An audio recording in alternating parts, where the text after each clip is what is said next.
ખનીજની કામગીરીનો વિરોધ પણ સમર્થન આપવાનો નિર્ણયો, થાનમાં બંધનો ફેંસકો, નેતાઓના હાથ કાળા થવાના દરને લઈ ફરક્યા નહીં, 240થી વધુ ખાડા બુરવાની કાર્યવાહી થઈ આગળ ચાલુ રહેશે. અધિકારી, થાનગઢમાં બેફામ ખનીજ ચોરી વાતો જગ જાહેર છે, ત્યારે ખાણ ખનીજ વિભાગે ગેરકાયદેસર ખાડા પૂરવાની કામગીરી હાથ ધરી છે, જેને લઈને ગુરુવારે ભાજપના અને કોંગ્રેસના પૂર્વ ધારાસભ્ય લીઝ ધારકો સાથે બેઠક યોજી શુક્રવારે ગામનું બંધનું એલાન આપ્યું હતું. પીપળાવાળા ચોકમાં ભેગા થવાનું જાહેરાત કરી હતી, પરંતુ સવારે કોઈ રાજકીય આગેવાનો ફરક્યા ન હતા અને આખું ગામ ખુલ્લું રહેતા અનેક ચર્ચાઓ વહેતી થઈ હતી.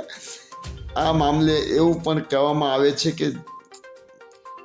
છે ભૂમાફિયાઓને મદદ કરવા માટે આગળ આવા રાજકીય નેતાઓ પોલ ખુલ્લી પડી જતા તેમણે પણ હાથ અધર કરી દીધા હતા.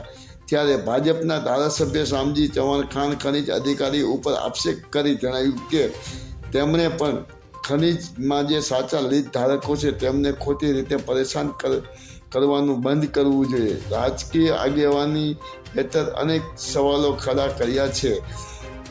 અંગે ખનીજ વિભાગ અધિકારી નીરવ બારોતે જણાવ્યું છે કે 8 મહિનામાં ઓનલાઈન 70 લીઝ આપી છે. ગેરકાયદેસર ખનન 240 ખાડા બુરી નાખ્યા છે. આગેવાનોની રજૂઆત કરી હોય તો મરવા ગયો હતો. અમો થાન પ્રવાસે હોય થાન ભાજપના આગેવાન વાસુકી દાદાના મંદિરે ખનીજ વેપારીઓ લગતા લોકોને રજૂઆત કરવા માગે છે તેવું જણાવતા મરવા ગયો હતો. તે લોકોની રજૂઆત સાંભળી મુખ્યમંત્રી પ્રદેશ ભાજપ અધ્યક્ષને પહોંચાડવાની વાત કરી હતી. બંધની જાહેરાત કદાચ તેમણે કરી હશે.